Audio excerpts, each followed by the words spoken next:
You want to buy a house? Congratulations. But are you prepared to buy a house? And now this is a question most of the people don't ask themselves. They say, what is there to prepare in buying a house? Go to a place, look at a house and buy it. But that's how you buy vegetables. And I'm so sorry to say, so many people, when they buy a house, they don't really prepare themselves to a level where they can justify that 50 lakh rupees, the crore of rupees that they are going to put in buying that house. Do you also know that when you buy a house, you would be going into debt for the next 15 to 20 years? That's right. When you buy a house of a crore of rupees, maybe 20 lakh rupees is of your own, but the remaining 80 lakh is from a bank on which you are paying an interest of 12%, 13%. And the house in the start actually would belong to the bank till the time you do not pay everything back.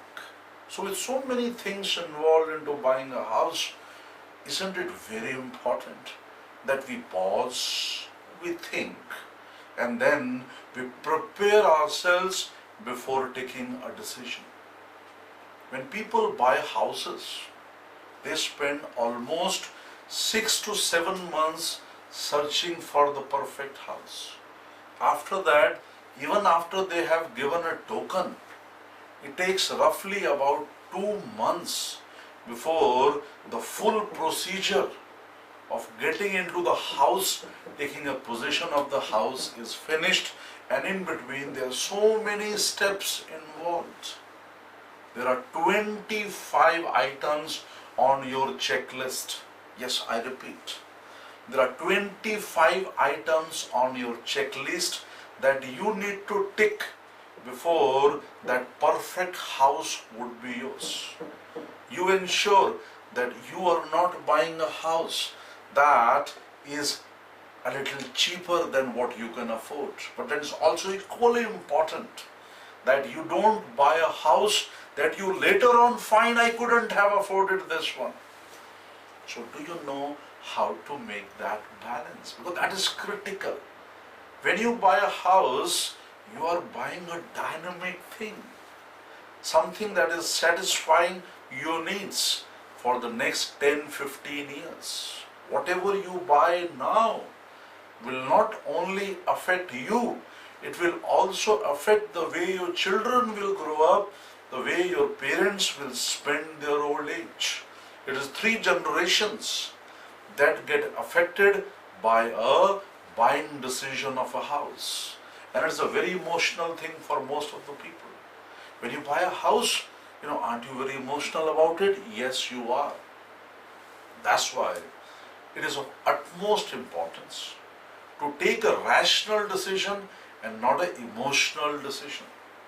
When you're buying a house, there are tangibles involved and there are intangibles involved. What is a tangible?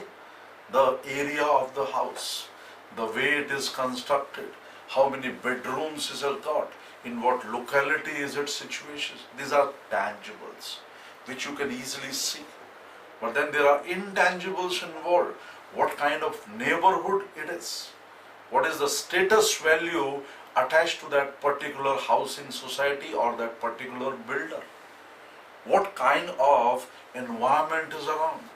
How friendly or unfriendly is that place?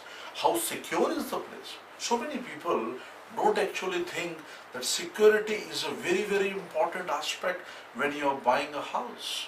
Security of you, your children. How far is that house from your place of work? There is a travel involved. Will buying the house increase your travel or will it decrease your travel? Your children will grow taller in just next 2-3 years, and maybe in the next 4 years they would require bedrooms of their own. Do you take that 5-year need that is going to come anyway into account when you are buying a house today?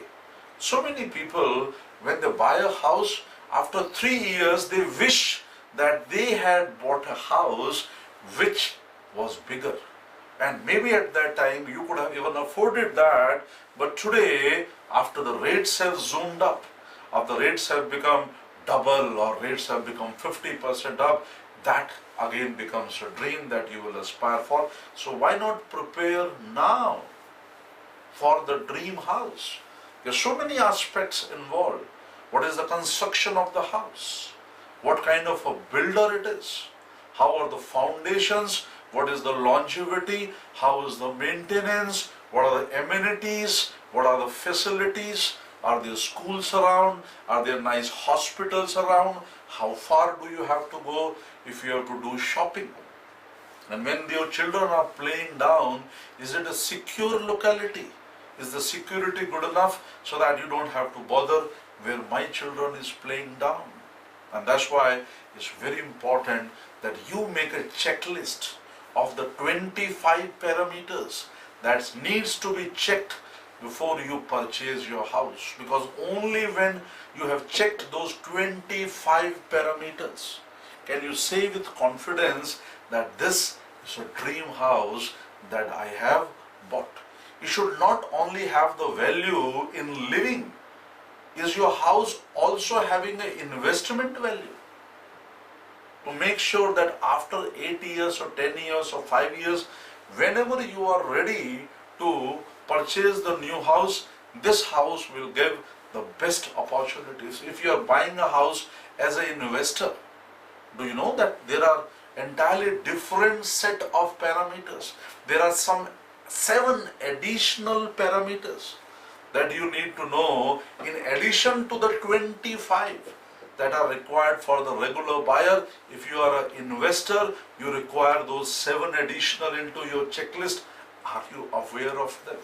If not, then how will you ensure that it will give the best investment value for the hard-earned money that you are putting into it? So think, before you rush into buying a house, why not spend some time learning about it? Whatever you want to do in life, don't you go to the experts first? You want to buy a car, you go to an expert. You want to check out things, you go to an expert. So when you are doing the biggest purchase of your house, will you be buying 20 houses in your life? Will you be buying 15 houses in your life? No, there's a good enough chance you will buy only 1 or 2. 50% of the Indians can never afford to buy a house. Think of yourself. You are lucky enough that you can afford a house. You're thinking of buying a house, you have the affordability. But do you know how to search for the best house? What are the parameters involved? How will you finance it? How will you understand it is the best engineering structure that you are buying? How will you ensure that it is giving you the best value in terms of living and in terms of investment? And there's so many parameters that are involved into that. So I suggest, and this is my request, that before going to an expert, try to become a little expert yourself by understanding the parameters that are critical before you take the decision of buying a house. When you have gone to look at the house, you know how many houses a husband and wife on an average look at? 25 to 50 houses. And after they have had a look at those 25 to 50 houses, how are they feeling? Absolutely confused.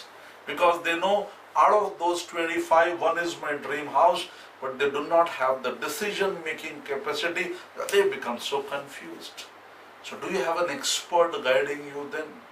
So what I request and what I suggest to people, who are in the process of buying a house, because your need might be many. You might be a first-time buyer of a house, where you have just married, you were living in a rented house, and now you are buying a house. So this is the first category. The second category is people who have bought a smaller house and now they want to shift into a bigger house. You have bought a 2 BHK, you want to go into a 3 BHK. How will you go about? Because now you have to take 2 decisions. How will you ensure it is the best decision that you are taking? So friends, buying a house is not as simple as it seems. It is probably the most important decision that you will take of your life. So prepare for it. Make sure you are taking the best decision, and you yourself pat yourself on your back that I took the trouble of learning about it before I put my hard-earned money into this very important decision of my life. And I pray that you get the best house. Thank you.